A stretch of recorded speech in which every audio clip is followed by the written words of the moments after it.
to face the defending Super Bowl champs. Drew weighed in with this. He said, I just think where we are in our journey as a team, there's a lot to play for each and every week, and you get to play against arguably one of the best teams in the NFL right now, in the Chiefs, with one of the best quarterbacks. So it's a great challenge. If you love football, you love these kinds of challenges. Brandon, I'll start with you. Is Drew Brees' return the only way the Saints can take down Mahomes and the Chiefs? Or do you think you put Taysom back in there? Yeah, go ahead, Nick. I apologize. Brandon, you answer the question. I am shocked at the level of disrespect Drew Brees just levied at the Chiefs and Patrick Mahomes. So one of the best quarterbacks? One of the best teams? Wow. Yeah, one of. That's right. Andy Reid. Drew Brees. Put that on the bulletin board. My God. All right, sorry, Brandon. You answered Jenna's question. I need a moment to gather myself. Drew Brees, not a known trash talker. That was jarring. You need to stop with this Chiefs love. We know where you're from. We know who your team is. You need to stop with all this Chief fandom, okay? Look, Jenna, big game, a lot on the line. They need more than just Drew Brees, right? Let's say Drew Brees come back. They need Drew Brees to play lights out, damn near perfect, and they need this defense to go back to who they were starting week 9, being the best defense in the NFL. You can't give up 250 yards on the ground and expect to win. That's not what you've done all year. You can't start doing that now in December. Let's say they go with Taysom Hill. We need Taysom Hill to have a Lamar Jackson type of game. I don't need Taysom Hill going out there throwing it 30, 40 times a game. Taysom Hill needs to do what he does best right now. He needs to put pressure and be dynamic in the run game and also in play action. With that defense, playing lights out. Look, here's why the Saints do have a chance. The teams that usually give the Chiefs a run for their money is teams that come in with a different type of game plan and a different playbook than the Chiefs have ever seen. That they're accustomed to watching film. Okay, let's break down this team the last 3 or 4 weeks. This is what they do on third down. This is what they do on first down. This is what they do in the red zone, et cetera, et cetera, et cetera. And then when you go see them, they do everything different. The Oakland Raiders, the Vegas Raiders, that's a team that's done a good job against them this year. The Patriots in the past, and then also the Dolphins. So the Saints, with Dennis Allen and this defense, every single week it's about matchups, and they put together a new game plan. That's why they have a chance, but they need to come in and play lights out and damn near perfect, because the biggest takeaway from the Chiefs-Dolphins game was, if that's the worst game, and Patrick Mahomes throwing 3 picks and they still win, then every team need to look out and play perfect when they see them. That game came down to a couple plays. And on the offensive side for the Dolphins, 3 or 4 drop balls, Nick. So I hope Drew Brees does play. And people might think, Nick, that's not true. It is true. And it's multi-layered. First of all, I'm not going to get into all the playoff machinations, but because of the way the tiebreakers fall and the Steelers' 2 straight losses, this game actually doesn't really impact the Chiefs' ability to get the 1 seed.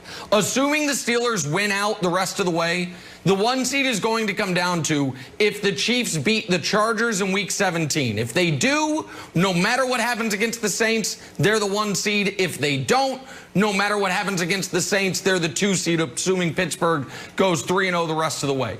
So there aren't really any big implications for the Chiefs in this game, Wilds. So I would like to see Brees play, because if he doesn't, then what motivation does Kansas City have to show anything? They know this could be the Super Bowl. So if you are going to be playing, if they start Taysom, nothing the Saints do in this game will be duplicable in the Super Bowl. There will be nothing you can learn from it if you face them in the Super Bowl. But the Chiefs, on the other hand, would be saying, well, we're going to be playing our regular guys, our regular lineup. We're going to give you practice and reps and experience against it in a game where we're not going to get any of that. Now, if Brees plays, one could argue what's to gain is a mental and psychological edge if this is the Super Bowl matchup of, yeah, we already played you with your quarterback and we beat you. But if Drew Brees doesn't play, I would imagine the most vanilla, Kansas City offense you've seen since before Mahomes got there, because I don't see how you're incentivized to try to give Sean Payton and Dennis Allen and the Saints anything to work with if this does end up being the Super Bowl matchup wise. Well, you play chess. I love how you're playing chess. Sorry, Wiles, go ahead. No, you think they're playing chess? No, it's all right if you're upset about it. If you want a boring offense, Andy Reid can call up Josh McDaniels and we could send the PDF over the Patriots offense. You could run that. It doesn't work. It doesn't show anything. Just a bunch of quarterback draws. That's totally fine. Brandon, unless Drew Brees is 110%, which is what John Wall said, and that's why he didn't go to the bubble. He's like, I'm 110%. Like, want to go to the bubble? He's like, nope. And then you looked on Instagram and he's doing 360 dunks. Like, nope, still not healthy enough. Unless Drew Brees can do a 360-degree dunk, I don't want him playing against the Chiefs. I want him just relaxing. Like he said, there's going to be more motivation to play. Like, what are you motivating? Your ribs to heal? Yeah. I don't understand how this is going to work. And that's the only thing I'm holding out, and you tell me if you think this is a thing, is there a little bit of gamesmanship here? Like, you know, the next thing you know, we're going to get a quote like, maybe Jameis will get a few snaps, and that the Chiefs have to game plan for 3 quarterbacks, if you count Taysom Hill as a quarterback. Well, you know, I mean, that's why I disagree with Nick, right? Like, I think, you know, obviously he's playing chess, and you should play chess, but not to that degree, because in the NFL, you only get 16 games, right? And every game is so crucial. So for the player, I think there's some coaches that play chess the way Nick is setting things up. But for the most part, you know, most players, they're just thinking every game is critical. We don't think about, you know, 2 weeks down the road, 3 weeks down the road. Like, we'll look at the schedule, but at the end of the day, every game matters. We want to win this game. That means a lot. Like, this is man versus man, and this is our pride that's on the line. But when you talk about coaches, now, Nick, here's where I do agree with you as far as like playing chess.